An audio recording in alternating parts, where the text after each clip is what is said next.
Welcome to Nightlight. Step away from the mainstream and gather around as we enlighten the world and our realities and travel this cosmic journey we call life. Join us as we share with you and provide that beacon that can guide us all to a better way. Explore with us as we examine a metaphysical montage of spiritual insights, covering everything from the mundane to the magical, UFOs to unicorns, and everything in between. This is a time of awakening, of sharing and evolving, of spreading our wings and soaring on the cosmic breath of creation.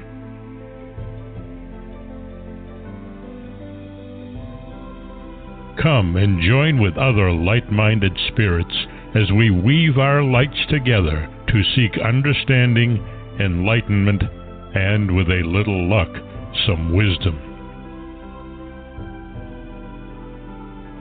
This is Nightlight, a reminder that you are never alone.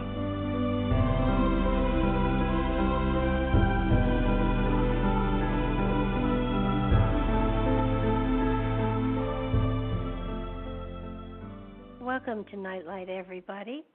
Hope you're having a great evening.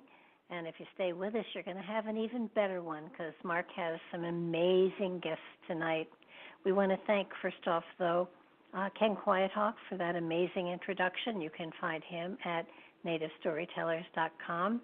And take a look and take a listen because the Native Storytellers is a wonderful way of preserving history and giving you insight into a culture and a time that has passed into distant memory, and it's a good thing that they're out there and they can remind us of the amazing material that they bring forward in time through their heritage. So Mark has a great show tonight.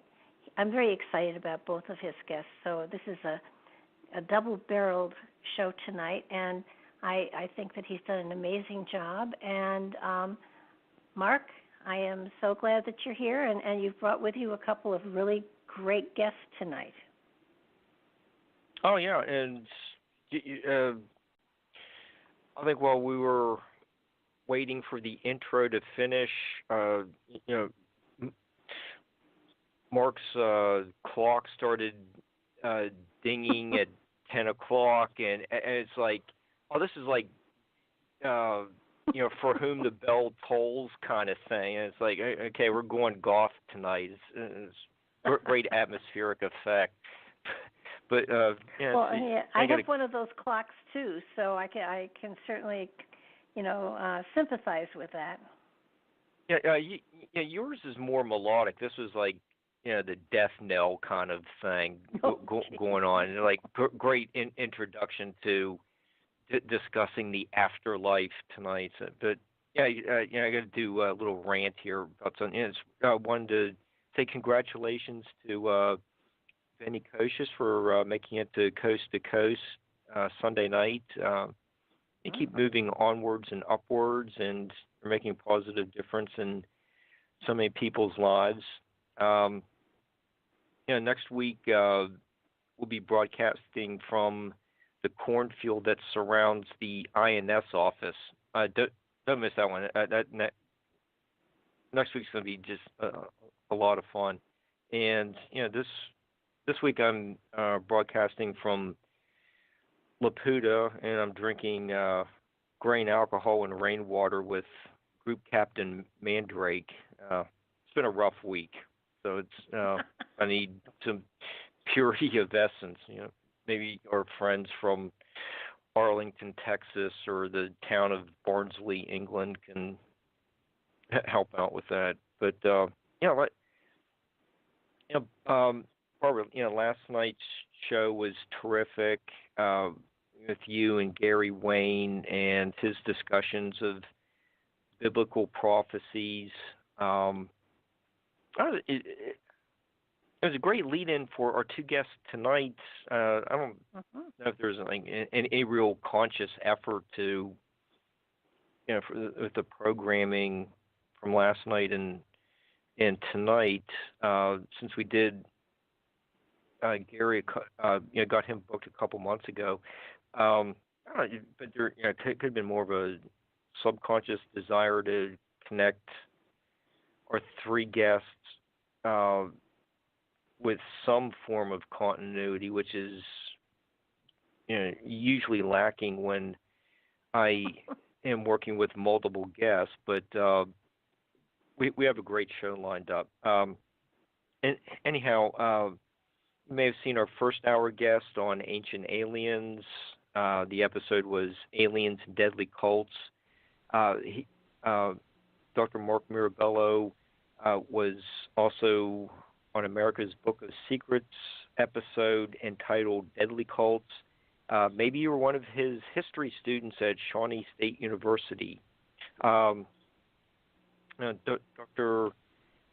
Mirabello is our guest, and he recently published A Traveler's Guide to the Afterlife.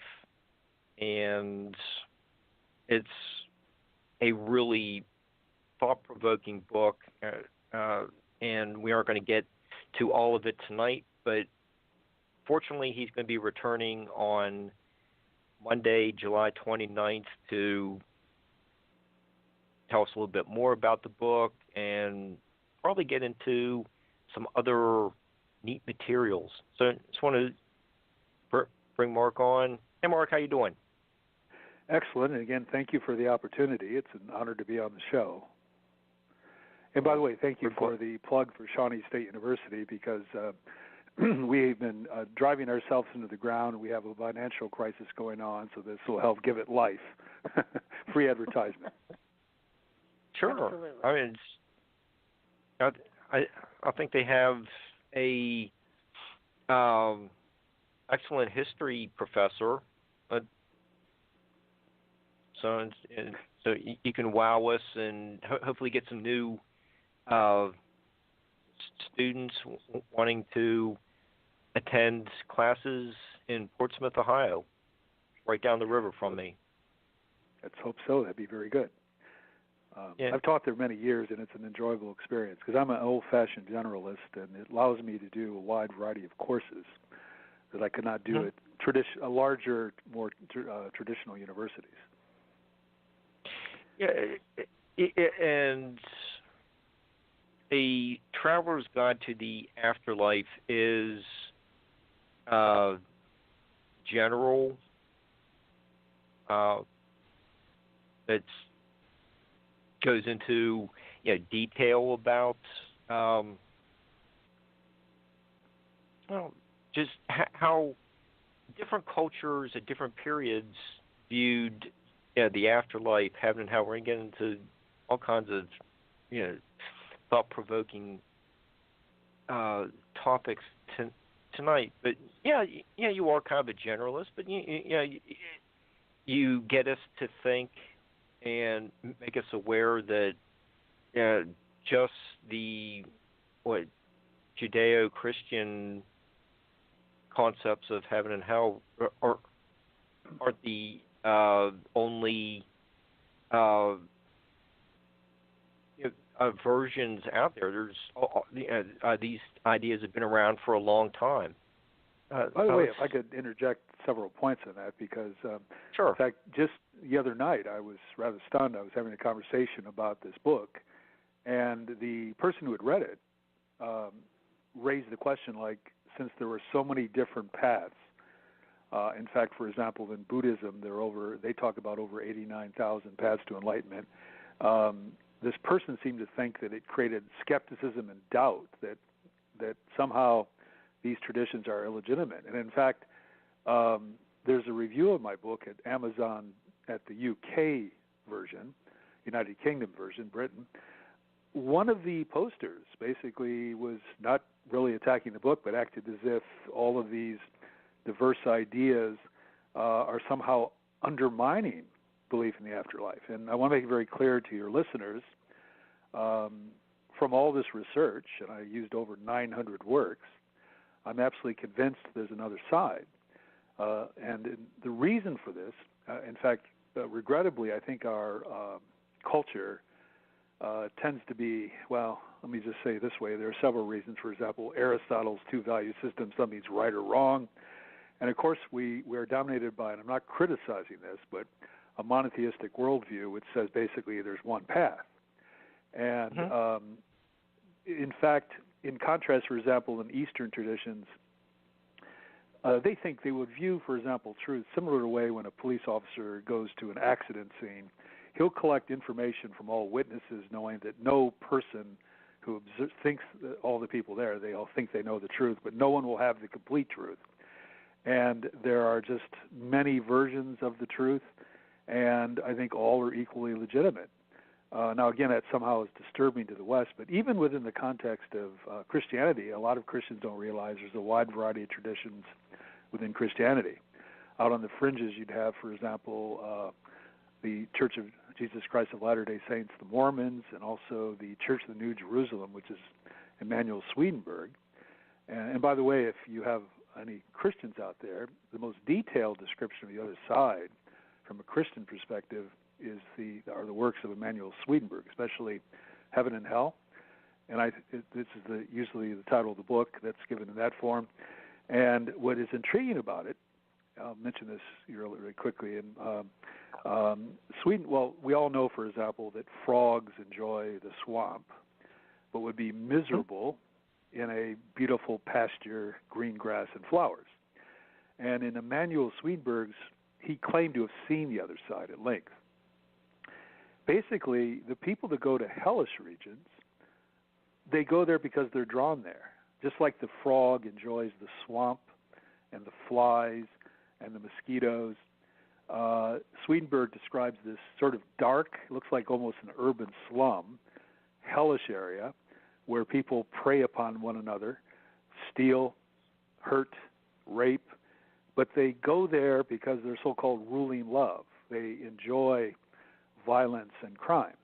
Aleister Crowley, the occultist, talked about that he would like to go to a place where there are basically loose women and drugs. And this is essentially what happens to those people. And then the nice people, the good people, they gravitate towards this beautiful area which looks like there's a pleasant town with friendly, nice people. And by the way, Swedenborg claims that here we get our face from our parents. But in the next world, your ruling love determines your features. So, for example, an elderly, sweet lady who passes away and goes to the next world and goes to a heavenly realm, she becomes this beautiful woman. Whereas evil people, they take on a sort of a gnarled face with a really ugly countenance because their evil souls are expressing, the soul is showing itself in the appearance, which is why Swedenborg says that hell is dark, because God is sort of more or less having mercy on these people down there, so they don't have to look at how ugly their neighbors are. And then in the case of the Mormons, which is still a Christian tradition, the whole goal, although Mormons have several levels of heaven, and by the way, they really don't have eternal damnation in the Latter-day Saints because they have the outer darkness, a hellish region, but you can escape it. All you have to do is convert, and you can leave hell. And but the highest heaven, they have several heavens, people literally become gods.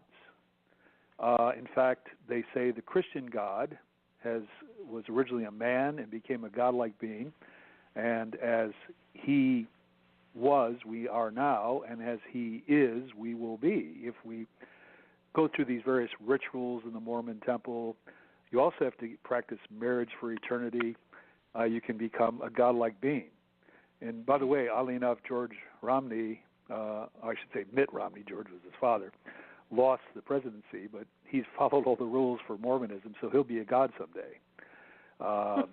So again, this wide variety of traditions. And I was in no way trying to throw skepticism on these beliefs. I don't think you are either. Yeah, and incidentally, I should mention that I think modern Western thought has been stunted by science. Now, that's shocking to most people when I say that, But see, essentially what it is a simplification process. Modern scientific thought starts to emerge in the Renaissance of people like Galileo and people like Kepler, and then Newton, of course, although Newton himself was religiously pious, and so was even Galileo. And it's a simplification. And basically it says that only matter and energy exist, and nothing else does.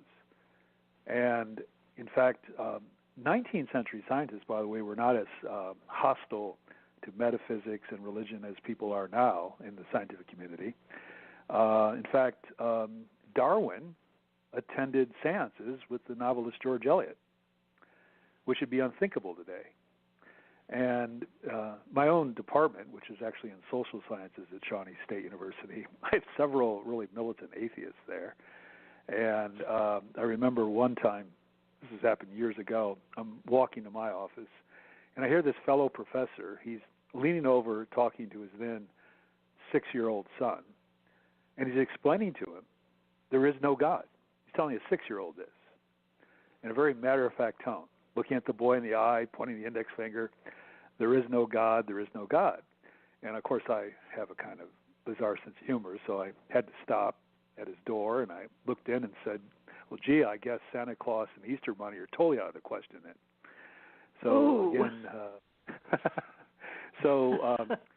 now I should mention, by the way, though, that, again, stop me if I go on too long here rambling, but the Western people typically, if they do believe in an afterlife, it's kind of a pretty straightforward notion. Not that it's wrong, but it's only one, and it's connected to an all-powerful God, faith, typically, an ethical behavior system, and the existence of an immortal soul. And all of these ideas are relatively recent in the human experience, which I think people don't realize, although the odd part is the oldest religious belief is in monotheism. You'll see in older textbooks they'll say it's polytheism, but it's not. The Twa of the Congo, typically called pygmies, but it's not. It's really not the term they would like.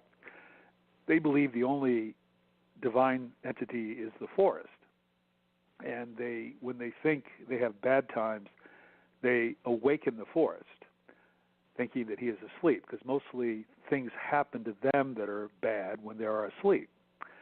And notice that line of reasoning. Humans typically reason to the unknown from the known. And so the original, there's this one God, and then you get into the civilizations, and they develop polytheism. And they become anthropomorphic, where taking on human traits. But then you get into the emergence of these absolute rulers, like the so-called King of Kings in ancient Persia, and that was his title. The Christians took the title from the Iranian leader, the King of Kings, or the Pharaoh in ancient Egypt. And people reason if there's one all-powerful person who controls everything in the empire, maybe God is that way. And then you get the emergence of this notion of an all-powerful, omnipotent God. And oddly enough, that's starting to fray at the edges now, because we have this modern, pluralistic, sort of democratic society, and some people are turning on the notion of one totalitarian God, and you're getting in places like America and Europe the reemergence of polytheistic traditions. I wrote a work on one group, Odinism, called the Odin Brotherhood, where they believe in multiple deities who actually live in our universe. They're not all powerful beings, and they live here. And in fact, they believe they're on Earth all the time. They come here for visits, and if you encountered one, he'd be really strong and beautiful or handsome, but they're not all powerful. In fact, you mentioned reference to Ancient Aliens. When the people do those shows, they film you for about 4 hours, and they take clips. And at one point, I was saying that, in fact, where the whole show is based on the fact that aliens came to Earth long ago and were mistaken for gods, I said the reverse could possibly be true, that gods were here and were mistaken for aliens by us.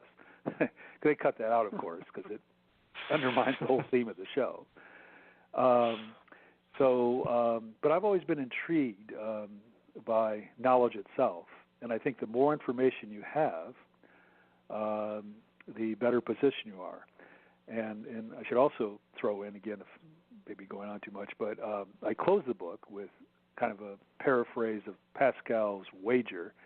Blaise Pascal was not only a philosopher, but a mathematician and the father of probability theory in mathematics. And he famously, he says in his original form, it's based on religious faith, but I reword it. And I say that if there's two positions, you can completely deny the afterlife and say it's just hokum and humbug. And if you are right, you gain nothing from being right, because everyone will basically just not exist. So the believers and the atheists will end up the same. So, but if it is true, you should potentially study it and prepare yourself for the next side, because you have a lot to gain knowing what to do. And I should mention in Tibetan Buddhism, so-called diamond vehicle Buddhism, people, they describe what happens. There's a bardo state of 49 days typically between death and rebirth. Atheists are in a really bad position because they don't realize, they can't believe they're dead. They're so convinced there is no afterlife. They're in a kind of darkness, and they think they're in a coma or having a horrible dream. Whereas, and it takes them to a lower rebirth because they are in a state of panic. And incidentally, in many Eastern traditions, above all, it's important when you're going through after death to remain calm and in a state of equilibrium. Not a lot of excitement, not a lot of fear. That's a typical Oriental approach, though. That calm is the best, and that's going to take you to a better place. And I should also mention that we lack the sort of absolutes in a lot of Eastern traditions and old traditions. Westerners think it's all heaven or hell forever, although we normally don't think it through. For example, if someone went to heaven, would they ultimately become corrupted after billions of years of bliss and happiness?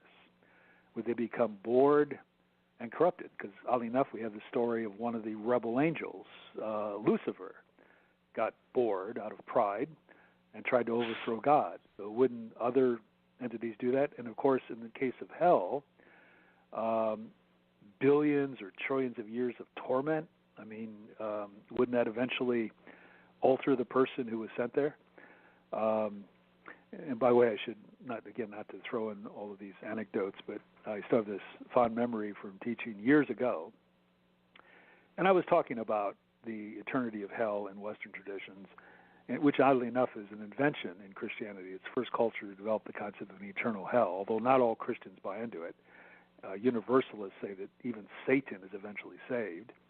At any rate, I was talking about this, and there was this well-dressed, non-traditional student. Used to come into class 5 minutes late. She was in her early 40s, and I always assumed she was coming from a job. She was always dressed up. She never said a word. She'd take notes and then leave. And I mentioned that personally, I was saying that I can't imagine anything anyone could do to me that I'd want to torture them for eternity. Maybe a long time, but not for an eternity. And she raised her hand and was very focused, very articulate, and the class got really quiet. You could just hear a pin drop. And she, in a very matter-of-fact way, said there were certain offenses that were so heinous, so horrible, that people deserve to burn forever in hell. And I say everyone was just listening to this, and I've never seen anyone lose an audience so fast, because her very next sentence was how her ex-husband deserves to burn forever in hell. And she just lost the audience. So I better let you ask a few more. I'll go on and on. Again, I always joke I have verbal diarrhea. I'll just go on and on and on. Or you have 900 historical resources listed in the bibliography of your book. For an example, just to continue with some of this information, you're talking about Mormons really don't believe in a hell. You mentioned another example. It's similar to it. St. John the Divine, talks about the 144,000 that are saved. So it's like out of the billions of people who ever lived, I doubt I'll be part of that really small percentage. Like Miss Woo Woo, the Red Dragon Rider, Vera, and Kelly the Barbecue Lady. I would say they would make it.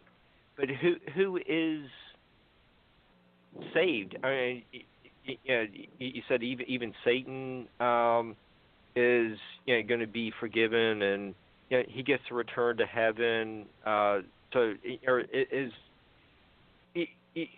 one of the really neat things about your book is you have all these just different resource materials from hundreds, a couple thousands of years ago, where different cultures at different periods have various views of the same subject. Well, I should mention, for example, people don't realize originally in Christianity there were all these debates about the nature of the Christ, the historical Jesus, the teachings. For example, even though tradition says Matthew's the oldest gospel, we're rather certain Mark was, because it's the simplest one. And also over 660 verses of Mark appear word for word in Luke and Matthew. They were clearly adding material to Mark, which was in front of them. And I should also mention that they intentionally altered the translations to cover this up. It's rather curious how often Jehovah's Witnesses get into this. There does seem to be a disinformation campaign with the scriptures of the Christians, where things will be mistranslated. For example, the word cross never really appears in the Bible, yet it appears in our translations, and that's why the witnesses translate that as the stake.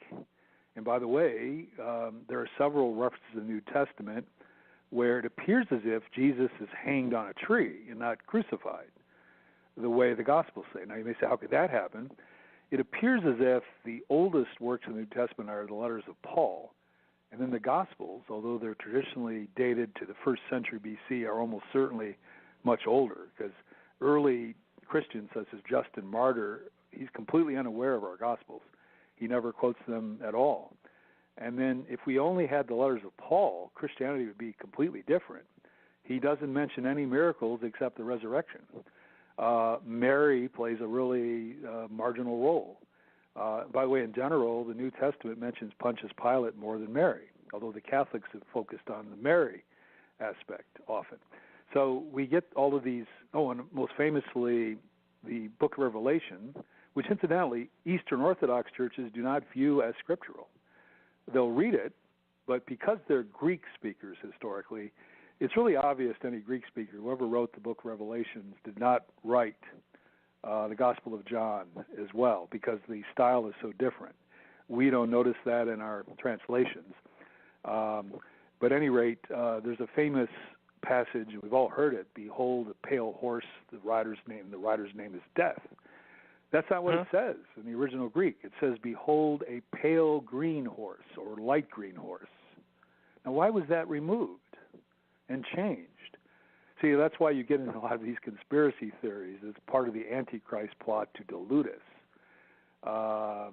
And I can see many evangelicals think we're at the end times, because it really does, on occasion, appear that our belief systems be manipulated for some final catastrophe if you're coming from a Christian perspective. By the way, our oldest manuscript of the Book of Revelation gives the number of the beast as 616, not 666. Which changes the game, again, rather substantially. Now, when I mentioned all these original ideas were open in the beginning, Origen was a 2nd century Christian who apparently, incidentally, castrated himself. He was so pious, he thought that the existence of his genitals were causing him to have sinful thoughts. Strangely enough, that's been repeated in modern times, Heaven's Gate, which, of course, the popular press, when they all committed suicide in 1997, demonized them as a bunch of crazies. 8 of the men there had gotten surgical castrations because they thought that sex was a animal trait that would limit you into becoming a transhuman, if you will. That's what they're trying to become, be reborn at a higher level. By the way, in their system, the transhuman, which go to a place called Tila, the evolutionary level above human, they will be above us as we are above chimpanzees, gorillas, and I always say in my classes, Ohio State Buckeye fans. I need a laugh track here for these things to work. But at any rate, because I'm in southern Ohio and it's only 90 miles away, that works. Mm-hmm. But these issues were openly debated. What happens? And by the way, Jesus never actually says kingdom of heaven anywhere. He uses the word Uranus, which is heaven. It also refers to a pagan god. He clearly didn't mean that.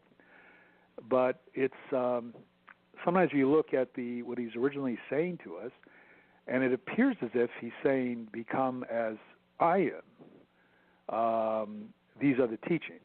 But, and incidentally, I should mention the Skopci. They were an 18th century Russian sect that apparently still exists. They actually, remember Jesus talks about, or I should say John the Baptist said, I baptize with water, one will come after me who will baptize with fire. Well, the Skopci from Russia, who also thought that the Messiah returned in the 18th century and was in Russia, they practice what they call baptism of fire. And literally, they burn off the genitals of men or part of the genitals of women as well as the breasts. And they thought that the primal sin is sex, which incidentally, Mother Ann Lee, the United Society of Believers in the Second Coming, you all know them everyone knows them as the Shakers. They're really a fascinating group. She was an 18th century illiterate woman from England. She was a curious person because everybody that seemed to meet this woman was astonished by her. And the fundamental teaching of the Shakers, and they still exist, although they're down to just a handful, which is really curious because she had prophesied that in the future, the Shakers will decline so much in size, they will be so few, there won't be enough to carry a casket, and then they'll start to grow again.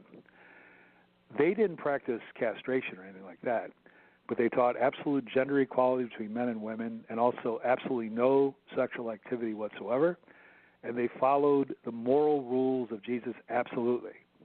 Often in Western churches, they'll say, even the minister will say, I'm a sinner and Jesus still loves me.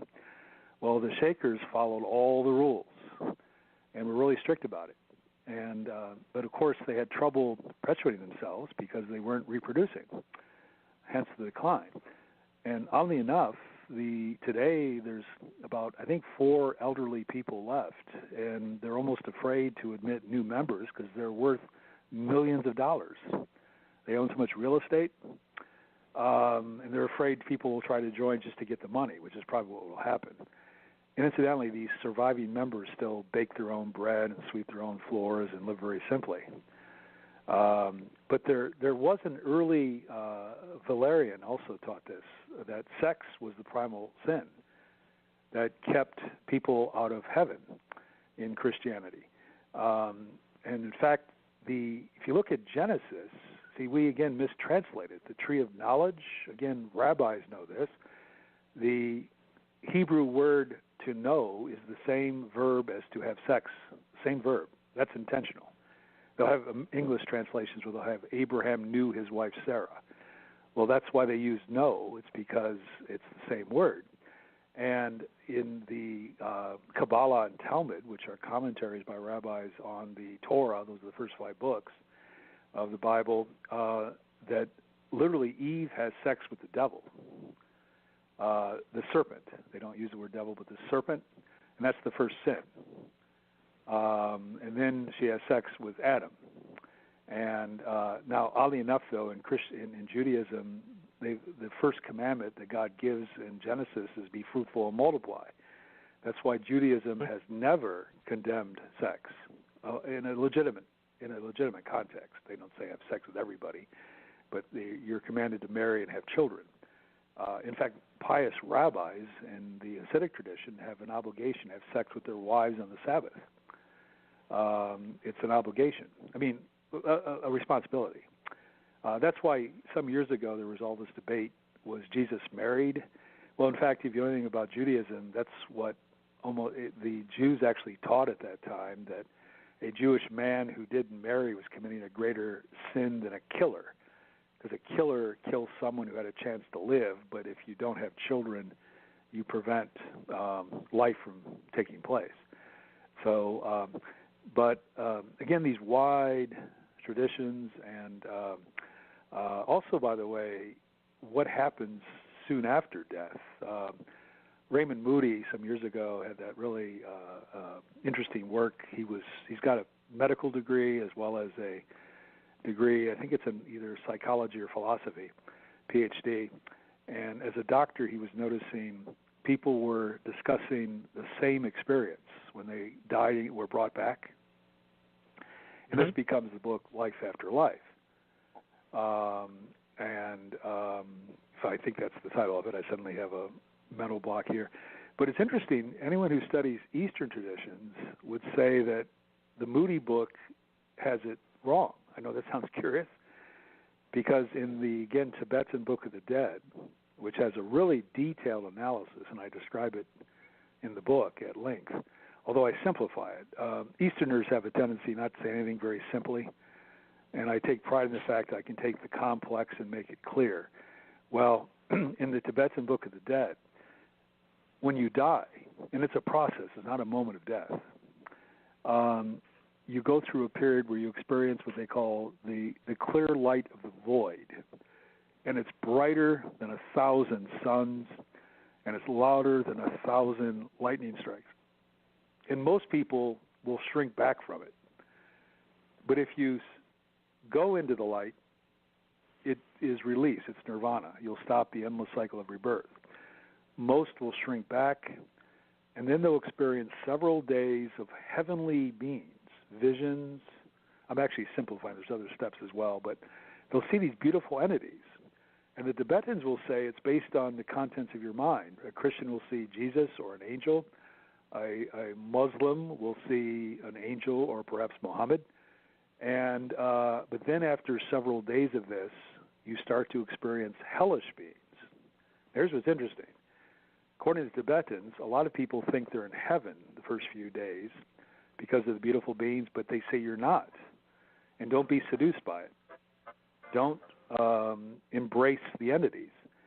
And then after several days, you start to experience hellish beings, and the Tibetans say, don't be afraid, because you're not really in hell.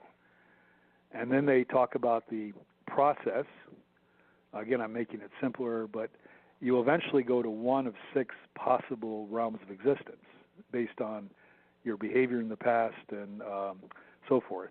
Your karma and all that. But I should mention, here's what's confusing in the West, is that, in fact, a lot of Americans throw around the word reincarnation, which is technically incorrect. We should use transmigration of souls, because reincarnation is what happened to Jesus. He got his body back.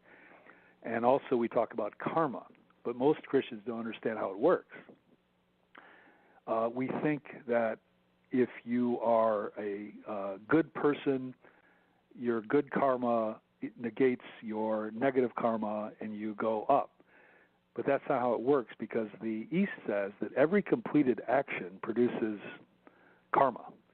So, for example, if you walk a disabled person across the street and help them, you will produce an entire life, a future life that'll be good, for that simple act of generosity that lasted perhaps a minute and a half. If you do something bad, insult someone, hurt them, ridicule them,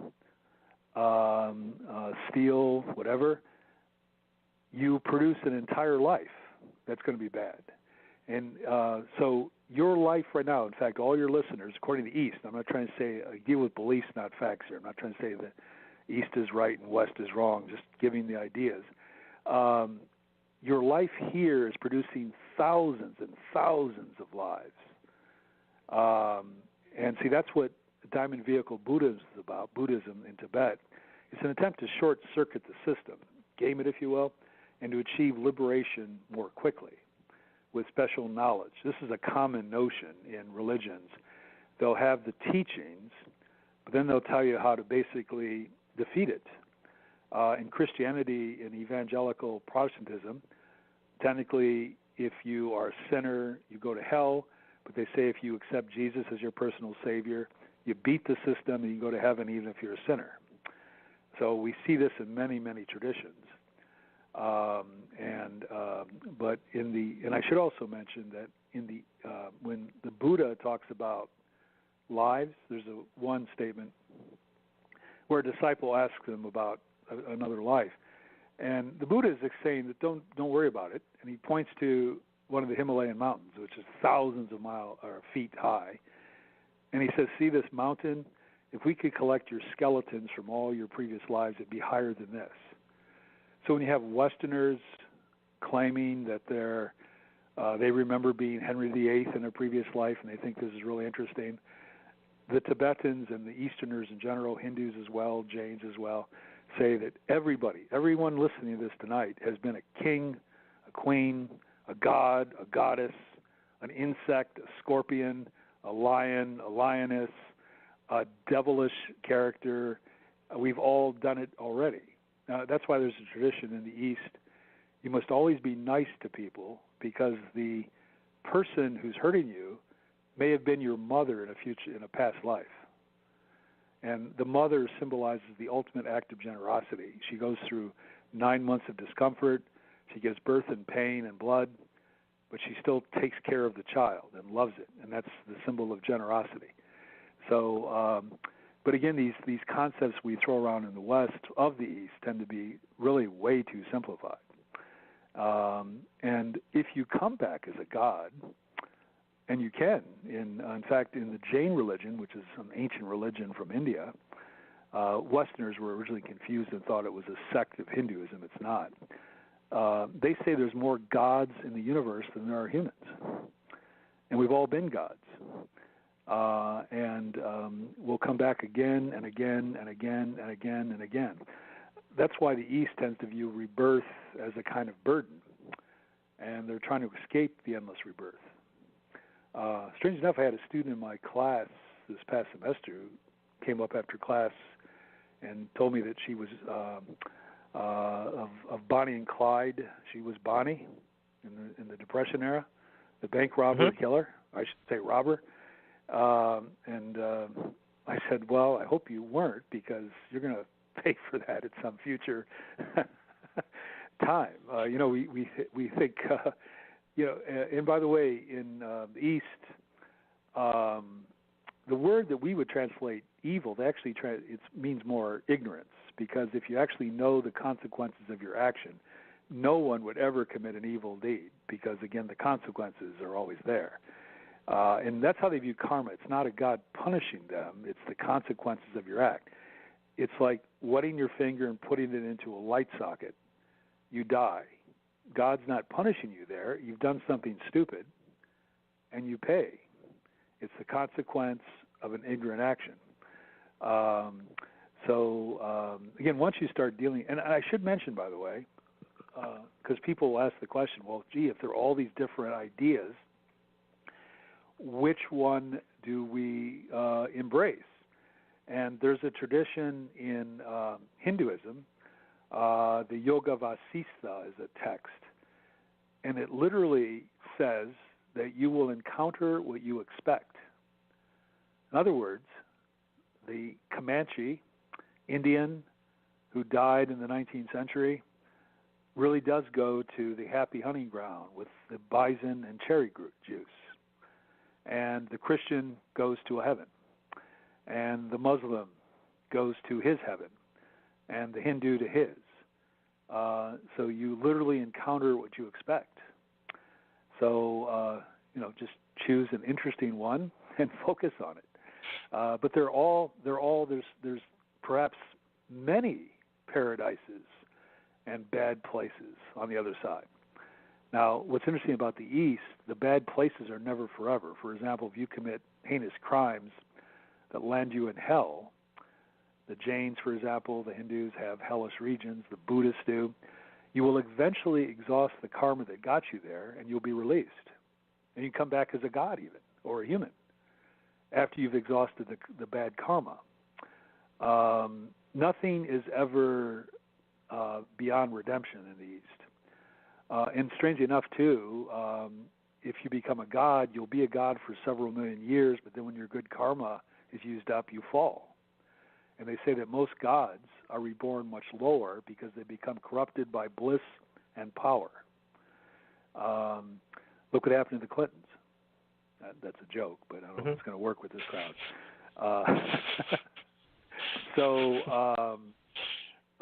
But again, happiness and power, they have a corrupting influence. So again, these wide. And I should also mention, it's really confusing to the West as well. And I've always been fascinated by this concept. In fact, it was discussed in the West by McTaggart, who, strangely enough, was also mentioned a member of a secret society called the Apostles at Cambridge University.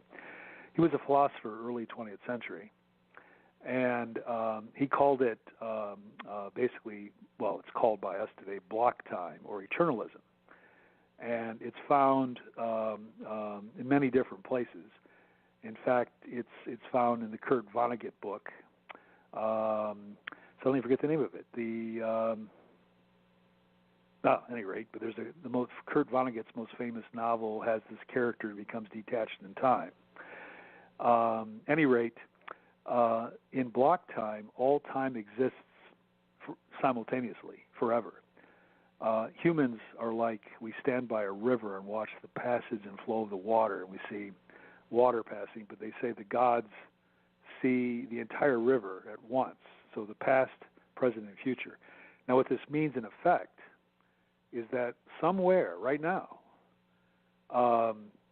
everyone who's listening, their great-great-grandmother is a 2-year-old child playing on the floor. And somewhere right now, Jesus is being taken to be murdered by the Romans. Somewhere right now, World War II is still going on. And this is called, again, block time or eternalism. And it's been discussed in Western thought as well. In fact, there's one modern physicist who writes about it. He's a British fellow who lives in France, and he discusses it at length. And he says that basically passage of time is kind of a myth, because our only evidence of the past is our memory of it, and our only evidence of the future is our belief in it. But in fact, it's all happening endlessly. And in fact, as soon as you die here, you just start over again. You go back as a baby, and it's going to be your birth date. And you start again, and your parents are there, and they're happy with their new child, and you go through the process again. Uspensky, who's the Russian occultist, wrote a novel about a character who realizes that this is happening to him. And, of course, Uspensky argued that it's possible to break out of this, but that's one of his points. But normally we all are again, this endless passage of time. And in fact, I even have this chapter in the book where I talk about, and I'm not trying to disparage religion, but again, even if there's no God and no heaven and hell, there's still a possibility you have an afterlife. For example, block time is one. You just endlessly come back. Also, there's the notion of eternal recurrence, which the Friedrich Nietzsche bought into, as well as the ancient Babylonians, who reasoned that given finite possibilities and eternal time, history just repeats itself endlessly. It may take billions of years, but we've already done this program endless number of times, and we'll do it an endless number of times again. This universe will be destroyed or change, and then in the cycle of time, it all repeats. It really is true that it was said by earlier thinkers, I think it was Huxley who first said, if you put a monkey in front of a keyboard and he just endlessly hits the keys, he will eventually, over eternity, write all the plays of Shakespeare, given eternity. And frankly, a lot less time, probably all those Bill O'Reilly books. Mm-hmm. Humor doesn't work on a podcast, I don't know, but I can't resist it. That's how I teach to keep him awake.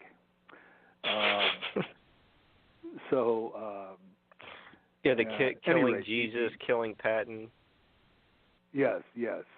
I can pick on O'Reilly because he got in some bad times there with the Fox scandals. But although I've always, as someone who labors over books, takes me years to write them, I always dislike these people who get bestsellers by having someone else write the book for them. That's a growing, which is essentially what he's doing. And he's sold a lot of books. I don't know if you recall this. There was a scandal back in the 1990s, I believe. There was a television program called Dynasty, and you remember the actress Joan Collins? Yeah, and I remember that. her real sister actually was a novelist. And then Joan Collins was really famous from not only her earlier movie roles and so forth, but from the Dynasty program. So they gave her a contract to write a novel. And then the publishers were stunned when she insisted on writing it. And they tried to void the contract because they wanted to hire a ghostwriter, thinking that they had no evidence she could write. And but again, this is our modern fraud, if you will. Oh, and I mentioned earlier, because I was talking about science, I should see a lot of things are packaging in our modern world. For example, you'll get people will say, they'll ridicule the biblical fundamentalist, or they'll ridicule the pygmy hunter and gatherer in the forest, or the San Bushman in the Kalahari, and they think, we're the height of everything, our modern world. But strangely enough, from a certain context, a lot of scientific thought, if you look at it, is actually utterly ridiculous. Literally, modern science teaches that hydrogen, over a long, long, long time, turns into humans. I know that sounds peculiar, but that's what they're teaching, because they're saying there's a primal atom, the Big Bang Theory, and it explodes, producing hydrogen and helium and lithium, and eventually out of this, the stars form, and out of the stars, planets eventually form on the outskirts of the stars, and then the planets cool, and you'll get sort of somehow organic molecules forming and microorganisms coming into being, and then through natural selection that Darwin told us about, the fittest survive, which is just a tautology that the fittest survive, and then eventually you get higher and higher entities and you get humans. So acting completely on its own, hydrogen over a long, long period of time turns into humans, which of course seems patently ridiculous. Although, again, who knows how we got here and where we're going. We use the word skeptic in our language, but the original Greek word meant someone who suspends all judgment. So not only doubting religion as we typically use it, but also even scientific thought. And I'm rather amused by these people who claim they can write books on what's happened in the first 50 seconds after the Big Bang occurred. Yes.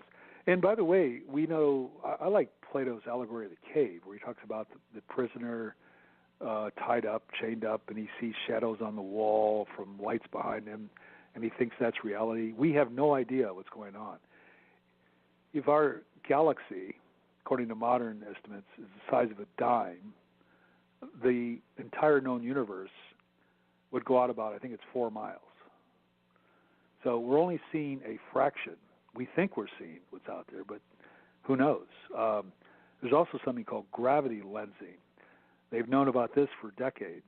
Apparently, the stars are altering the appearance of the light, so we're seeing literally mirages and hallucinations.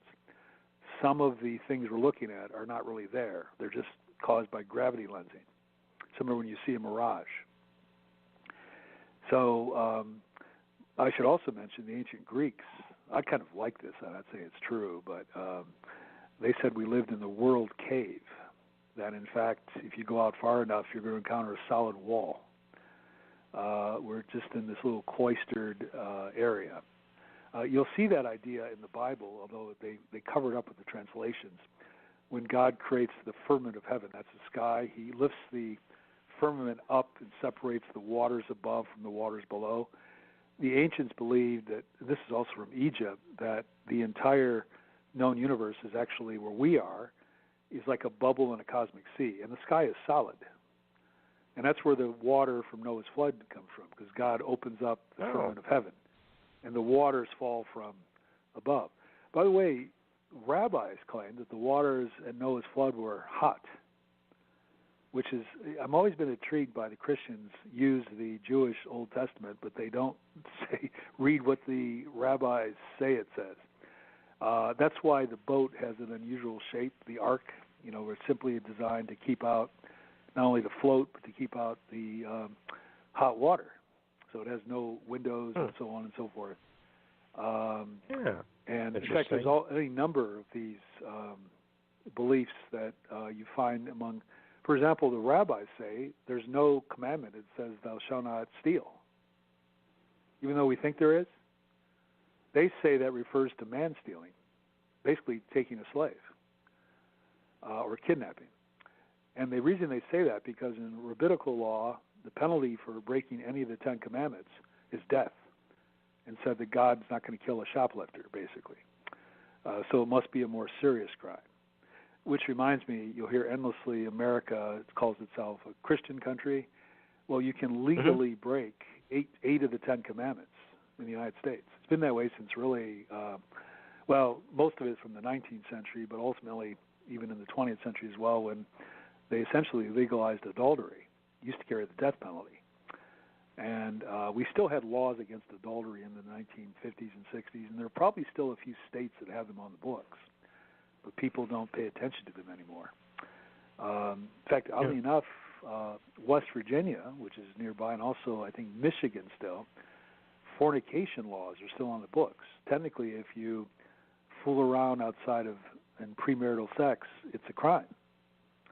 And people don't realize it. Every once in a while, someone will know this and they'll call the police and get an ex-boyfriend arrested who's living with a new girl. We have all these laws and people don't realize they're still out there. Periodically, the House of Commons in Britain will go through their laws and eliminate obsolete ones, but we just keep passing them. They just keep adding up, more and more and more. Which reminds me, when we talked about ethics, I already mentioned that, for example, in Buddhism, Hinduism, and Christianity, ethics in Islam become very important. What's really interesting to me is ethics only become a factor in the afterlife when the rise of civilizations. Hunters and gatherers, they never have a hell, first of all, and there's no punishment on the other side for sins. And everybody typically goes to the same place. It's typically in the West, but it's on this world somewhere. And these are probably the original belief system of humans. And it's kind of suspicious that the ethical component into the afterlife emerges with civilizations, because civilizations produce kings and aristocrats and hierarchy and inequalities of wealth and power, and it appears to be a way of controlling the masses. Say, okay, this man is evil and he's wealthy and lives in a palace, but don't worry, God will make him pay in the next world. And you are miserable and you have leprosy and you're impoverished, but you will be rewarded. But it does seem striking. It's always a product of the so-called high civilizations, which is another curious thing I should mention. Modern Western morality, ethics, is oddly enough reverting back to primitive ethics of the original hunters and gatherers. We don't even realize we're doing this.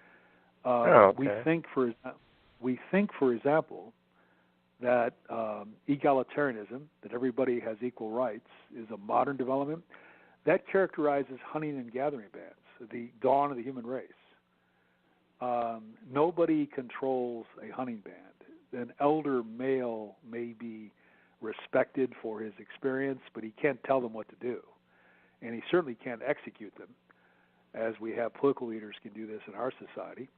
And genders are relatively the same responsibilities. You don't have the patriarchal oppression of women in hunter and gathering societies. Their sexual practices, rather curiously, resemble ours. For example, they typically are rather promiscuous, but strangely enough, they think it's okay to have, for example, a young girl can have all kinds of sex partners before marriage as long as she has them one at a time, which is what our culture is developing into.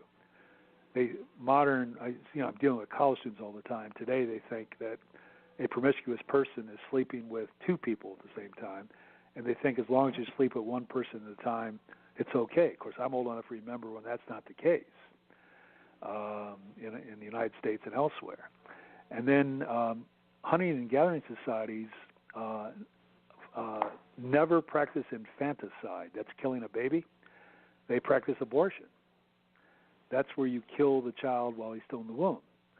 And they have various herbs to do this and also physical manipulation, although don't try that. That's really dangerous. But then the civilizations, they develop infanticide. Ancient Romans and Greeks would kill babies that were misshapen, sickly, or weak. They were essentially practicing Nazi eugenics, and they did it for centuries. So you get all of these, and of course, slavery is an invention of civilizations, and we're returning back to slavery. I know that sounds curious. Carlyle said in the 19th century, the Scottish essayist, you can't really abolish slavery, you can just get rid of the name. And the most obvious slaves in America right now are anyone in prison, where they can tell you what to do, tell you where to go, and if you have a life sentence, you're a perfect slave. And that's why the 13th Amendment, which abolished slavery, made an exception, unless you're convicted by a court of law, because they realized all prisoners were slaves. Strange enough, military people are temporary slaves. They can order you what to do, even risk your own life. And it's kind of odd we say that soldiers protect our freedom, but we turn them into temporary slaves in the process. Now, various states, such as China during the Maoist era, tried egalitarian armies. It never worked because they're too disorganized. So we do it for a reason. But, personally, I'd be kind of afraid to join anything where if I try to leave, they'll send me to jail. That's what they'll do when you sign a military contract. I always tell the students I'm kind of, again, odd on this stuff, but I say, I wouldn't work at Taco Bell if they sent me to jail if I quit. So, so again, our ethical system is going to the original ethical system. It's not modern. It's actually pre-ancient, and there may be a reason for that. Although I think what's going to happen probably, we have a history in the world where as civilizations age, they become more tolerant and open and so forth. And then what happens is, again, women won't want to hear this, but warlike patriarchal societies from the outside come in and conquer them. This happened again and again and again and again. The original Romans are originally this really harsh hierarchical society, and then by the end they were getting really open and tolerant and giving citizenship left and right to everybody, and then they fall apart and are conquered by warlike peoples on the outside who want their wealth. And I suspect what we're experiencing with groups like the Taliban and so forth, it may be the beginning of the end, because ultimately these really harsh, strict groups, they win. And we're protected by our wealth and weaponry, but we're becoming a weak society. More open. I like to live here. Go ahead, sorry. Yeah, I was just, Mark, how about when you return on July 29th, we can pick up with, we're at the beginning of the end. We need to get our second hour guest on. Oh, I'm sorry. I did go on. Do you want to give a quick plug of your website, and people can get your book at innertraditions.com and Amazon? Yes, it's readily available. In fact, even in a couple large bookstores, not all of them, but like Barnes & Noble, Books a Million, and so forth, but not every branch will have one. And, of course, Amazon, barnesandnoble.com. There's a wonderful site from the UK called bookdepository.com, which is free shipping and, frankly, no sales tax everywhere in the world. So they probably have the cheapest price. Even Walmart.com now carries it, which is kind of curious to me. You get free shipping and get a good price on it. But it's readily available, and I think hopefully the readers will enjoy it. My own website is my name.com, Mark Mirabello, MIRABELLO.com, and of course I spell Mark with a K like all real men do, right? Right? Is that the same here? That's right. But I've enjoyed it, and sorry I ran over. I now look at the clock. I did run over. I apologize to your other guest. Yep. So thank you for the opportunity. We will resume in July. Thank you very much, Mark, for the insightful conversation. Well, thank you. Nice talking to you. All right. Goodbye. All right. Take care. Bye. All right. Bye, Mark. Thank you. Okay. And do my production stuff here. Hopefully I'm not going to hang up. Is it Becky? Yeah. I got to find...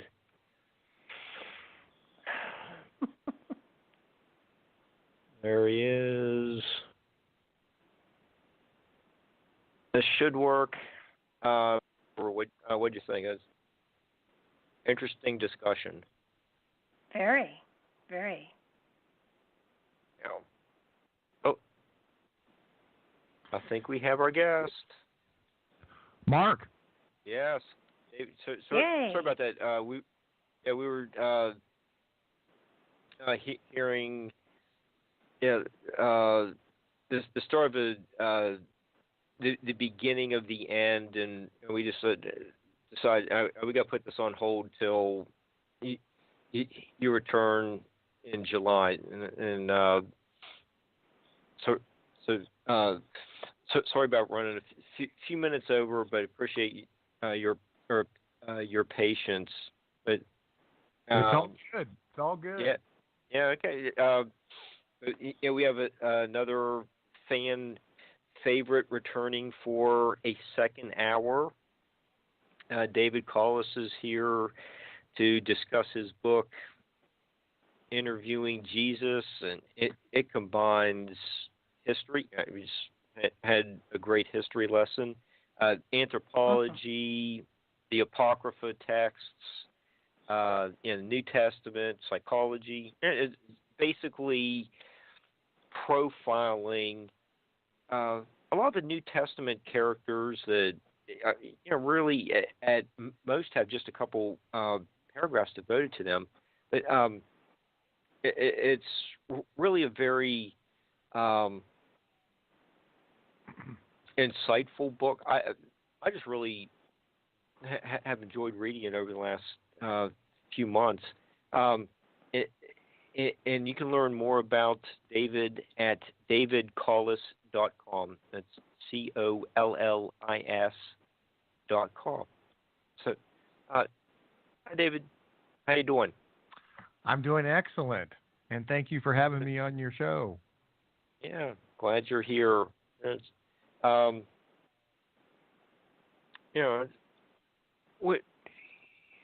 We just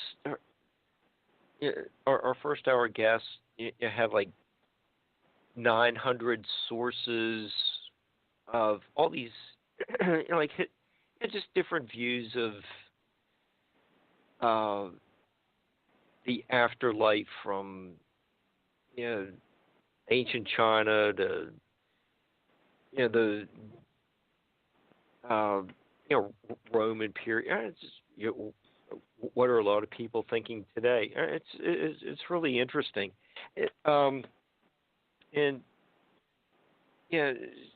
Sunday was Mother's Day. kind of look at a Mother's Day story that we get in the New Testament. It's the Annunciation. Yeah. David, let's take a little bit of time to look at what are all the historical sources of the angel coming down to Mother Mary. Is that just all in the New Testament? Or, there's information in the Apocrypha as well. Where are you drawing your information from? Well, yeah, this is Mary? a very interesting issue because you're dealing with the nature of angels and where the Hebrews are deriving their inspiration. So we have two things that you want to look at. We have direct experience. So apparently angels seem to be somewhat of the norm in Jewish culture.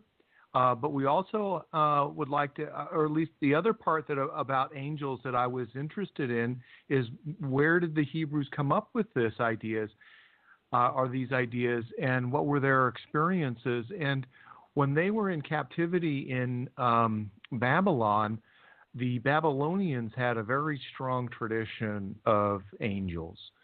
So the Hebrews are adopting these ideas and bringing them into their culture. But I think that there was probably other experiences that they were having that were of kind of a supernatural experiences, and angel just means messenger. So there are numerous occasions in the Old Testament where messengers or angels had direct experiences with people and prophets. And we're seeing a continuation of that idea in the New Testament, not only with Joseph, who had Jesus's dad, who had a dream, and then also about Jesus's birth, and then his mother Mary, who had the angel Gabriel come to her and told her that she will be with child and that she would give birth to a son and that he is to be named Jesus. So we're seeing a continuation and a lineage of the interaction of the supernatural and beings from another plane into the historical dialogue that humans and the supernatural have been engaged in. The thing that's interesting about this particular idea of the Immaculate Conception, and we have the term called the virgin birth. Well, there's an assumption that Christianity is the sole proprietor of this idea of the virgin birth, but there have been other people, other great men throughout history who were conceived by a deity, and that seed was carried in the womb of a woman. So such men as Alexander the Great and the Buddha, Hercules, Dionysius, Lao Tzu, Pythagoras, and Montezuma were the men. And then in the Old Testament we have Rebecca giving, who was, I'm kind of forgetting who she was the wife of. I think it was either Isaac or Abraham. And that she gave birth to her sons in a miraculous way. So the idea of miraculous births were part of the ancient Mediterranean cultures. This is no different. So it's just a continuation of that. And of course, really what you see is that when there's this amazing individual with great power who has something to do with the shifting tides of the historical direction, these individuals they don't seem to necessarily be human in any way. They seem to have these extra powers. And so we see Jesus having the same characteristics. And David, in your book, you tell doing some profiling of Mary, Jesus' mom. How do you how did you come to these conclusions? You're talking about the power and things. Do you find her to be a really good teacher, nurturer type mom? I see Mary. I see that there are two tendencies within Jesus's family, and I see these traits in him, and then I start to see the traits within his mother. And so, though we don't have a great deal of information, at least there is some information. Mm-hmm. And that information is that Jesus seems to have kind of an intuitive or a psychic ability, and that Mary did too. And so I think that there was this relationship that they had because they both had these fairly strong intuitions about the divine, and they had divine experiences or supernatural experiences. Mm-hmm. And this is a little different than, say, Jesus' father, who is said to be a very righteous man. And so he was probably a man who was more inclined to be involved in reading and observance of the Hebrew practices and rites and the rituals, and Jesus, adopted all of those at an early age. So I kind of see that his family had these kind of tendencies of wanting to be very observant and righteous Jews at the same time of having these other gifts, so to speak. I was going back through your book for some show prep tonight. You do make the point where John the Baptist and Jesus were cousins. John just really didn't give his cousin a jaw. Just hey, we're cousins. Just kind of skip some of the apprenticeship stuff, and just kind of have like just do some nepotism type stuff going on. But you were talking about these family tendencies. There was some differences between John and Jesus's ministries. They're both killed at the end. That was an interesting family tendency. I don't know if that it's not genetic, but they are rocking the boat at the same time. That's correct. They were. And they only died maybe 2-3 years apart. That's correct. At the hands of Herod, Herod Antipas. That was very insightful, and you do draw our attention to John being more associated with the forests, and most of his ministry is at the river, baptizing people, and the diet of eating locusts and honey. And Jesus is more associated with cities like Jerusalem. Yes, there's a refined. It's interesting, when you start thinking about the characteristics of Jesus and of John, and what their ministries told me. So John had this kind of a fiery quality to him, mm-hmm. and he was aggressive.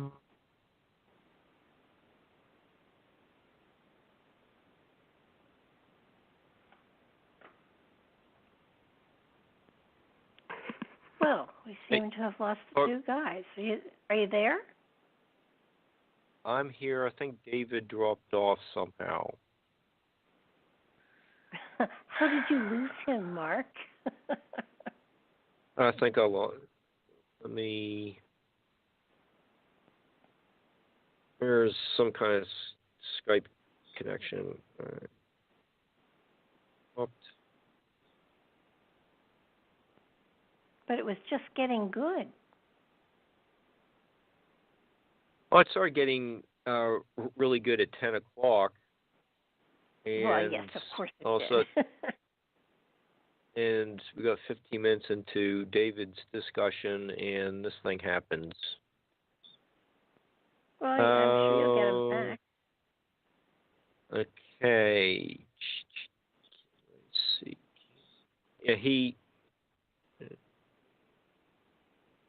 You know, if it was me, I would say, you know, a cat just walked across the computer and, you know, took us off the air. But does he have cats? I don't know. It was like one of those Arizona lizards ran across the keyboard and hit something. I don't know. So, his book, by the way, An Interview with Jesus, was probably one of the coolest books that I've read in a long time. The whole context of the book was that Jesus turned up at his door and came in and he was interviewed. And it's a back and forth conversation between him and Jesus about Jesus' life and his philosophy, and it was really intriguing. It's certainly a different way of approaching getting to know Jesus the man, and you know, while of course Son of God and all of that, but also was a human. So his book, you know. Oh, boy, I was just going to say I do like David's approach where the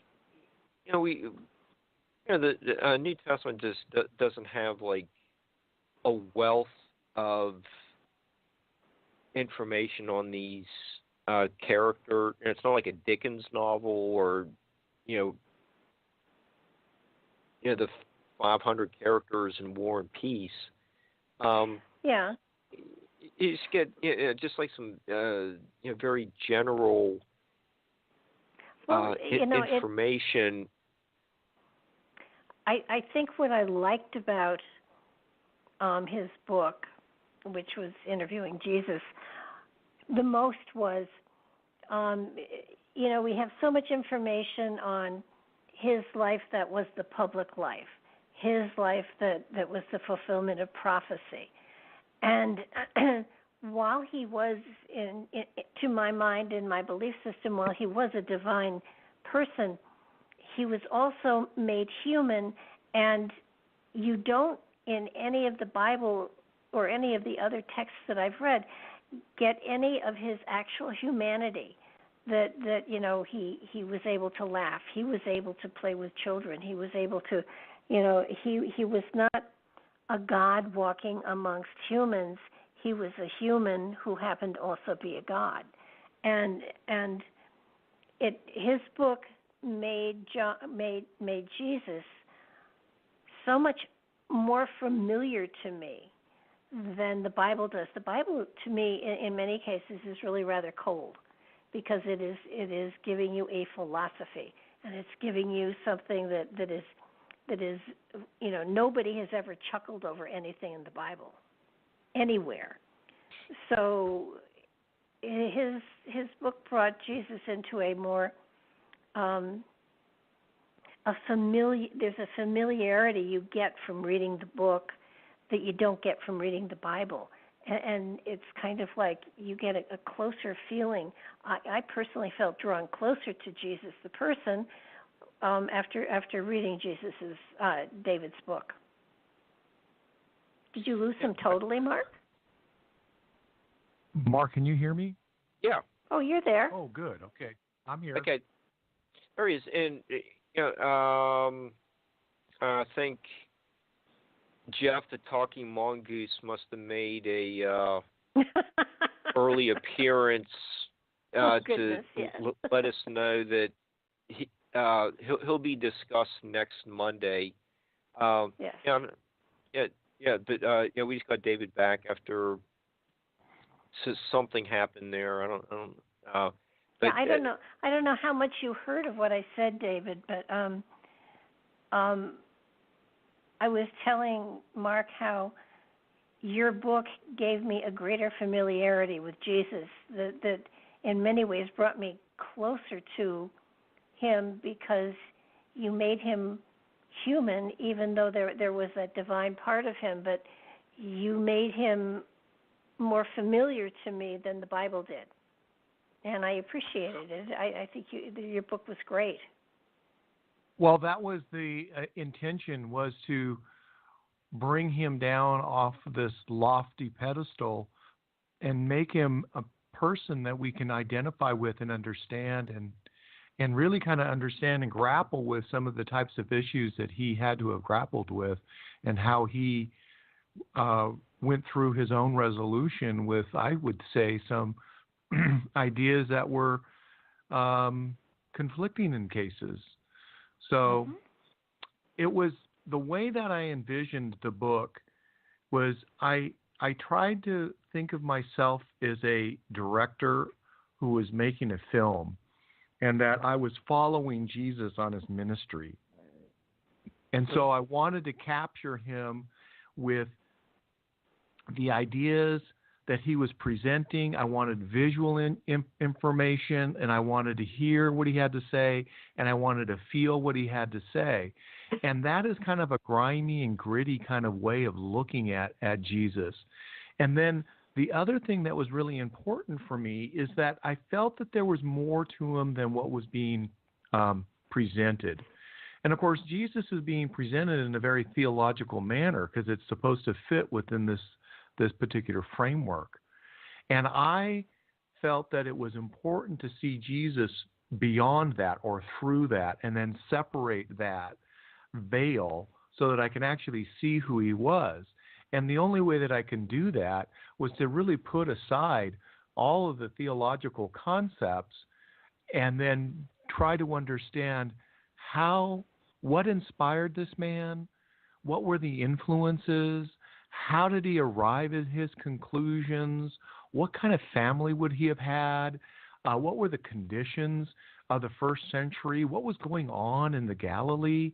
And so all of those types of issues all became very important to get a deeper understanding of who Jesus was.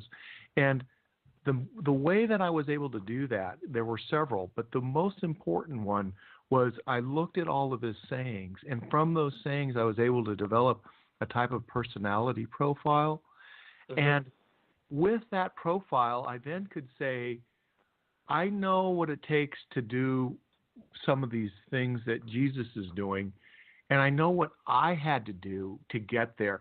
So I can only assume that Jesus had to go down a similar road. So it's inconceivable for me to think that somehow Jesus was this individual who didn't have to have any kinds of experiences or any adventures or any trials and tribulations, and that he was just this totally perfect, individual, and that he was God, and therefore there was no transformation in his life, there was no progression in his life, there was no learning in his life. I just couldn't come to that idea and say that there was nothing that Jesus could have done that he could have learned something. It was all embedded in him. I just can't accept that idea. So because of that, I had to dig deep into his life, and that's what I felt that I did a great job on, was really bringing Jesus to life. And David, your just dialogue that you and Jesus have throughout the book, you do tell us where you're getting this information for the profiling, like the parables you're talking about. So it's not that this is just your version. It's you're basing this on documented sources. The parables that are in the New Testament. So we can get into like some of the parables do have a little bit more of a Eastern philosophy to them. That's kind of like looking at the original intent of the word, but it is important. We had our first hour guest explaining that to us. So, can you tell us, like, give us a sample of, like, one of the parables might have, like, the that shows a foreign travel that gives us a sense of his need, Jesus's need to grow and relate to other people, or something like that. Sure. Okay. So we know that from modern psychology that what somebody says kind of reveals somewhat of their personality. And because of that, I was able to ask myself, Jesus's deep insight into the divine is not just an abstract concept. There seemed to have been something that was operating within him that gave him an intimacy with the knowledge that he had. So it's not just that he's thinking about some abstract ideas about the divine. He was having direct experiences of the divine. So that's one thing. The other thing that opens up a whole can of worms. Like, how do you become a channel? How do you become so clear that you can have these types of experiences where he is able to say, I do what my Father tells me to do? I mean, he is so clear that that's what it is that he is sacrificing himself for. The other thing is that what you're bringing up are the influences and the inspirations for his parables. So when I started to, one of the things that I did is I gathered all of his sayings, and it turned out that there were 25 pages of his sayings. That in itself is something that reveals a lot. I mean, that's all that metadata that you really kind of have to sort through and ask yourself, who's able to memorize 25 pages of, sayings? So something I felt was going on where somebody was writing that down. However, when I started to break up Jesus's sayings and I separated them by theme and I cataloged them by ideas, there were some kind of shocking revelations that I started to see with influences that are coming from the East. So if I can just briefly mention, Jesus has a particular style of talking that is very consistent with Greek rhetoric. Jesus also has a very deep understanding of his Hebrew traditions, and he's drawing upon that. So he's looking at some of the examples would have been like Isaiah and maybe even Jonah. And he's part of their wisdom tradition, and he's using that. But there are other sources that he is directly influenced by. There is Egyptian mystery religions that he is inspired by. Well, he's also inspired by the Essenes. That's part of the Hebrew heritage. But then you start getting into some other ideas that he is talking about, and there is a Buddhist idea. There are Buddhist ideas. There are Confucius ideas. There are Taoist ideas, and there are Hindu ideas. So that begs the question, how do you arrive at the ideas that are coming directly from the East? Do you either go there, or is it a universal knowledge that he actually was able to tap into and understand? my feeling is that he probably went and experienced those things, because that seems to be what Jesus is about, is experiential, things that are experiential, as opposed to theoretical, just sitting around reading a book and then talking and regurgitating what he said. He's not that type of person. Although that's not to say he doesn't, he didn't read and that he doesn't talk about the things that he read, but he has more direct experiences, and his wisdom derives from this combination of what he read and what he experienced. Yeah, well, the go to where the sinners are is kind of like the same concept. Just having to go out to the people. Could that be a follow-up or a lasting legacy of traveling to India, or just far outside of the region? I think, okay, so there's two parts to that question. One is that I believe Jesus was motivated by brotherhood, unity, and love. Mm-hmm. And the other part to his personality is that Jesus seems to be very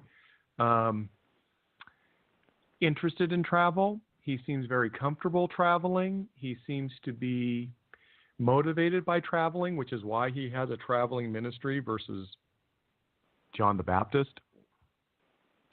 So he seems to be able to put these two things together. And the question becomes, why is he comfortable with these ideas? And my feeling is that it's because he had these experiences. Again, I kind of had to ask myself, and this is, we all know this because of the way you have to do something. I mean, you have to kind of learn how to do certain things, but at some point you have to kind of go out and go do things to really understand how it's done.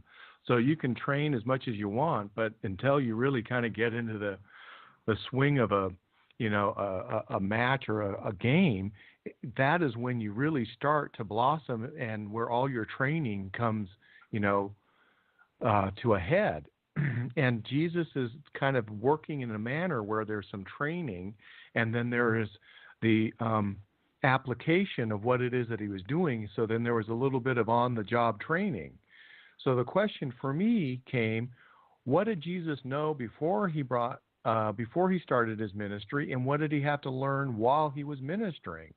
And that's what we all are. We all have to kind of bring certain things to the table, and then once we do, then there's another deeper relationship and interaction that we have, because we're now engaged in something like a ministry. So I felt, when I started to put my lists together of what would be most likely Jesus learning something on the job versus learning something before he started, or what he learned while he was on the job, then I had to, I just went, well, this seems to be likely that this would have been something that he would have had to have known before he started, like, who is the Father? So he doesn't go to John the Baptist to find out who the Father is, so then he can go and start his ministry talking about what John gave him. That didn't happen. So Jesus obviously had some connection to the Father before he started his ministry. With that, I just kind of went through some others down the line, and I just said there's certain things that he brought to the table before he started his ministry, and then there are other things that he learned while he was doing his ministry. And, that's just the way it works. And he did the same thing. Interesting approach. We said at the beginning of your segment is your book, Interviewing Jesus, is really just two characters, you and Jesus, talking for a couple hundred pages. But you are a character in your own book. But you are also the ultimate creator of your character. So, how did writing this book change you as the writer of interviewing Jesus? Boy, that's a loaded question. So, and this is a very important question because it has to deal with my own transformation. So, my journey, my spiritual odyssey, started a long time ago when I was 19 years old. And since then, I have just been consumed by reading books, traveling the world, building things, creating things, searching out history, going to historical places and sacred sites. And Christianity has been part of that journey. It's been a very profound part. It's been a very big part of that journey. And I kind of came to a realization that there was more to Jesus than I understood and that I can fathom. And I didn't know why I was being driven to understand the first century, to understand the origins of Christianity, to understand the Roman Empire and the Greek Empire and the Egyptian Empire, and to understand ancient Judaism and Israel. I had to learn all of those things. And then all of a sudden there just started, it's almost like all this wisdom had a very, very broad base. And then it all started kind of funneling down into more and more of a point, like a pyramid. And that's when I started to really ask these very kind of thorny questions. Who's Jesus? What did he do? How much do we know about him? Is there anything that I can bring to the table that would actually reveal something more about him than what the New Testament says?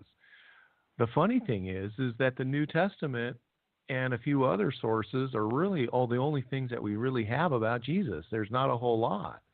And of course, once the Nag Hammadi library was discovered out in Egypt, and we had the whole treasure trove of all that literature, where the Gospel of Thomas was one of those documents that was in that collection of codexes, there was a new side to Jesus that is very, very fascinating. It is very deep. The character in Jesus' story is deeply, deeply committed to these very abstract ideas.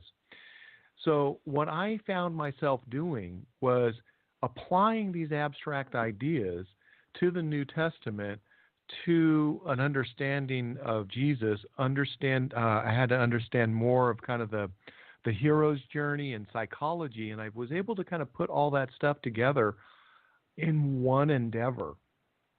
And I was drawn upon all of the wisdom that I gained and all of the insights that I had, and then I started to recognize that I was actually operating as if I was trying to solve a puzzle.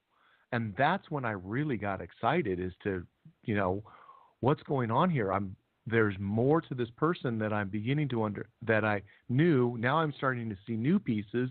And with that, there's other threads that started to come into the picture. And then I just really started to take off. So my transformation just really blossomed. It kind of went into this hyperactive jet mode where I was just kind of flying along with these ideas. And I got really, really excited. And I'm finding that my faith has deepened. My understanding about the divine has deepened. I've become a much better writer because of it. The whole craft of writing has kind of opened up to me. My ability to speak has opened up so that I can, have these radio shows. I have learned how to kind of promote myself in a way that I hadn't been able to do before. So this book has opened up me. It's like kind of cracked open these inner shells and allowed me kind of some freedom to move that I didn't have before. And it's one thing to gather information. It's another thing to put that information out into the world and make it work and do something with it. And I found that it was really important to do that.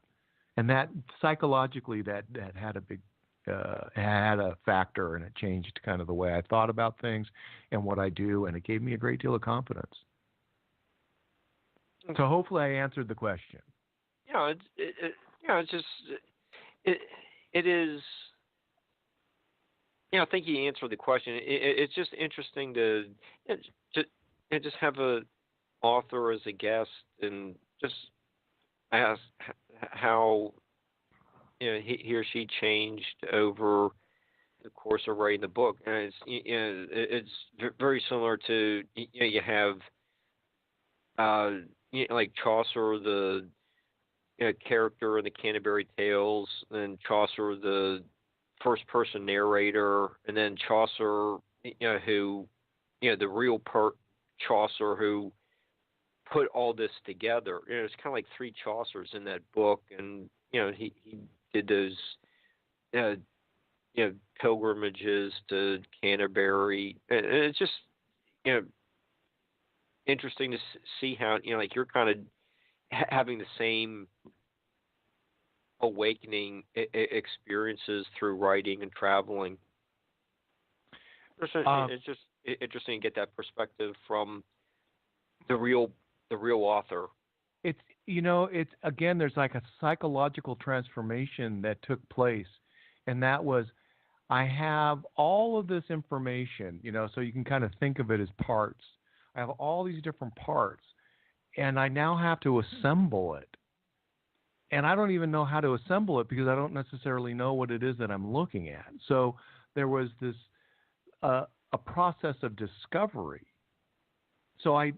That happened before I started to write the book, but then there was an even deeper layer as I started to write each of the chapters. So every day I wrote, after I was done writing, my mind was like completely active, and so it was just churning in the background.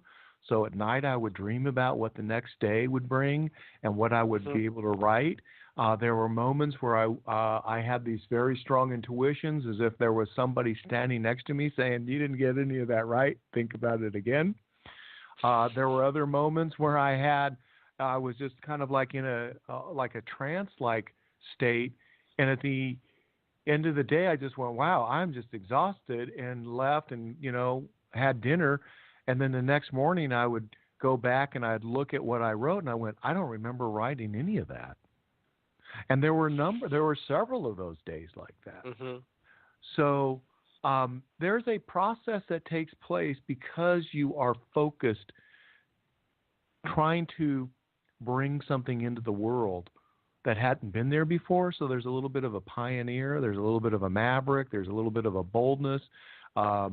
Somebody said that I had to have been very arrogant to think that I can even accomplish something like this. And so, yeah, you have to have a very strong sense of who you are and what you feel like you want to do.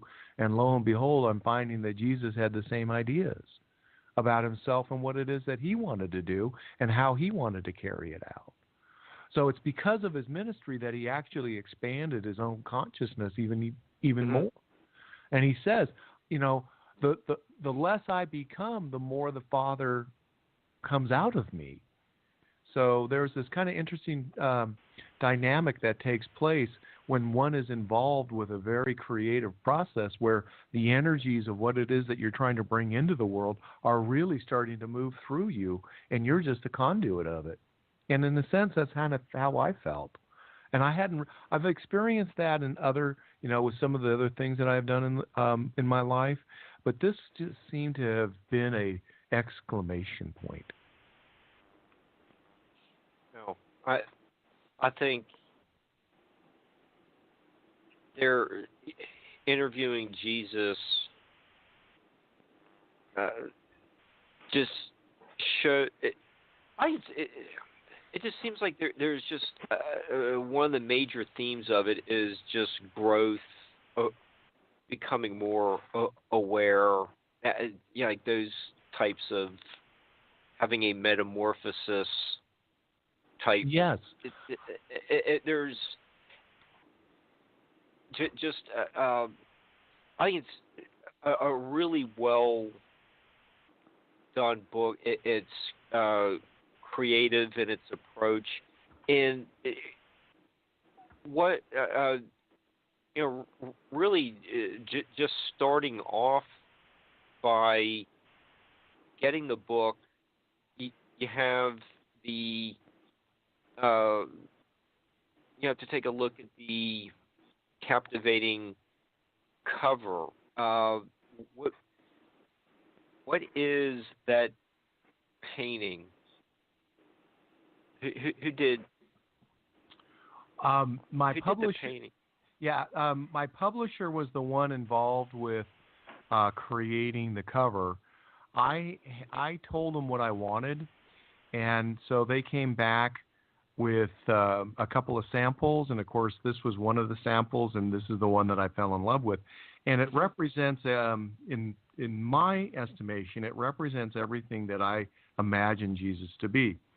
So part of my background is that I studied a lot of art history, and one period that I'm particularly interested in is the Baroque period, and the Baroque period is characteristic of the darkness of the background, and that the individual, the subject matter is emerging out of the darkness, and so there's kind of a low light on them, but then there's some highlights. And I saw Jesus emerging out of the background, out of that, and he has this human face. He doesn't have a halo. He's not, this godlike character. He is this man with penetrating eyes who is looking at you, and it's almost like, do you see me? Do you really? He's saying, in a sense, look at me. Do you see me? You too can do what I did. And that's what he says to his followers and his disciples. So what you're getting in about the transformation and metamorphosis and all the adventures one has to go on and all the trials and tribulations that one has to experience to reach these like really high degrees of wisdom and experiences, to have the type of life that Jesus had, is what we are all supposed to be having. It's what we all can aspire to. It's what we all can experience. And Christianity, I think, in a very peculiar way, psychologically, at least for me, sums it all up with the four basic ideas of the virgin birth, death, resurrection, and ascension. And so I look at this psychologically as the virgin birth is that part of ourselves that's connected to the divine that finally wakes up. And once it wakes up, it needs to kind of have the ego shut up and move to the side. And the ego has to die. And once that happens, then there's the ascension mode. So I see Christianity in a very particular way these days, and it's not necessarily theological, but it's also, there's a mythic element to it, and there is a psychological element to it, and then there is the transformative element to it. So I see what is possible in everybody, and that's what Jesus recognized, is that we are all part of the divine, we're all connected to it, and we all need to wake up to it so that we can all participate in it in a way that involves brotherhood, unity, and love.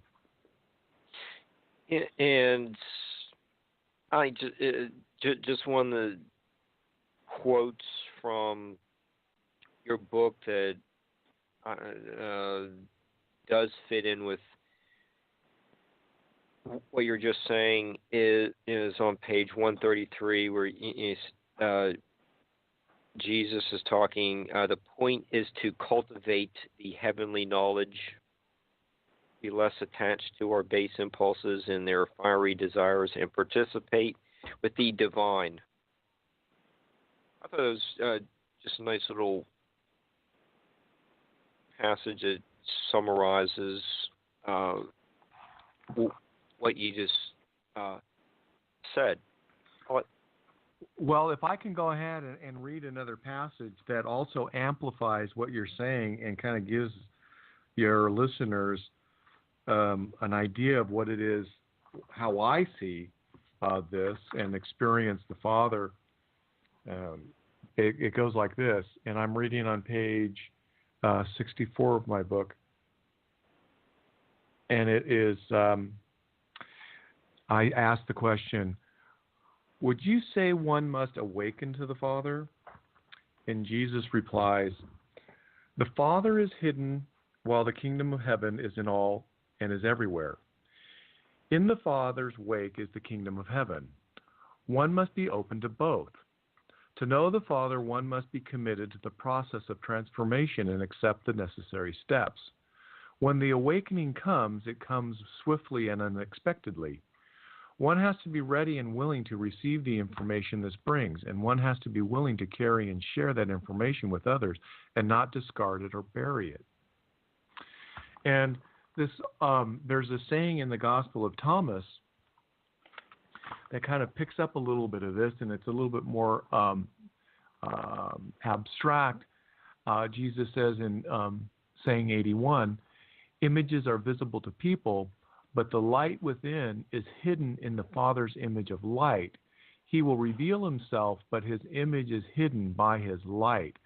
And there is an abstraction there that is, on one hand, it seems as if this is gibberish, but on another hand, there is a very profound understanding here, and that is that which is hidden is going to be revealed. And Jesus said to keep seeking. And this is what he was asking his followers to do. Just keep looking and understanding what is this light. Because the light is everywhere and it is inside of us. And we are all participating in this light. And there are many dimensions, in a sense, to this light. So part of the connection is through love. But also part of the connection is through the heart. It's through the mind. It's through our bodies. And it's through our bravery and our courage, and it's through our willingness to be fearless and to overcome the basic needs of the body. Okay, yeah, and Dave, we also need to overcome the basic needs of the couple minutes left in this show before we run out of time. But it's destiny. Yeah. This, for the 55 minutes, it's, there's been a lot of inspiration and aspiring. You used that term just a little bit ago. I think that's what interviewing Jesus does, is aspire and pushes people to keep looking. And where can they look for interviewing Jesus, and get out, plug your website with the next 90 seconds or so that we have left? Okay, my website is www.davidcollis.com. You can contact me through my website. You can also purchase my book on Amazon, and it is, if you just type in at Amazon, Interviewing Jesus the Man, or my name, David Collis, the book will come up.